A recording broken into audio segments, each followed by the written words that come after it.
a question of a mindset. It's a policy instrumentality, which also contributes to the overall degeneration.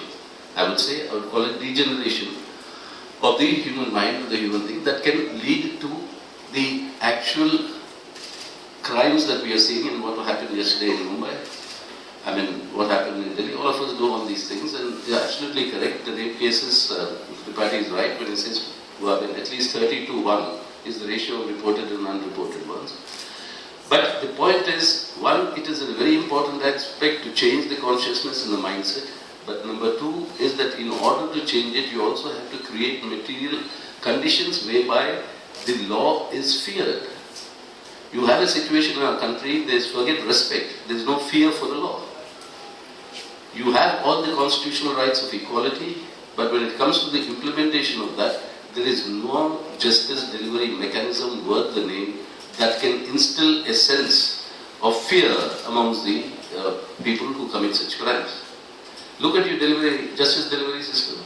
Unless you correct it, I'm sorry, all amount of moral pontification will not work. You have today to 1 lakh people, 1.4 judges. The Law Commission recommended 25 years ago.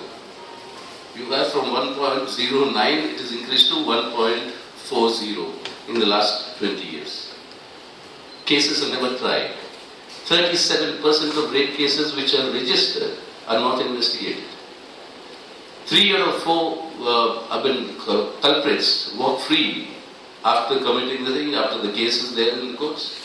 Now, if you have this justice delivery mechanism, unless you have a specially designed fast courts that are able to punish these culprits and show to society that this will not be tolerated, I'm sorry, material change cannot occur.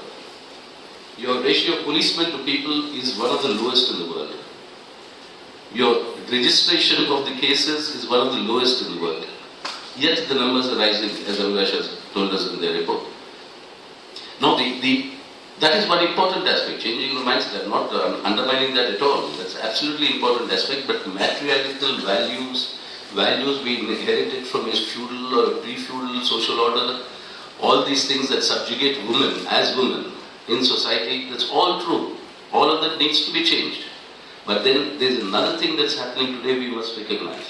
It is not only the dead weight of the past that weighing us down on this issue of rape and criminality against women, but there's also, I would say, a deadly cocktail now brewing in our country, where you have the tenacity of the backwardness and this social values that portray women as merely objects that has to be used and exploited, and therefore rape is no crime according to that mindset. That is one aspect. That is combining today with your modern consumerist values of modern day development, which are creating what I think a deadly cocktail, which is what explains the current phenomenon in our country today.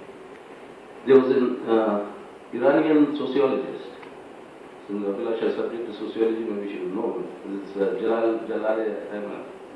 He coined a very interesting term at the time of Khomeini revolution in Iran, where they were saying, the clerics in Iran were protesting, saying this is the Western revolution. So it was Western.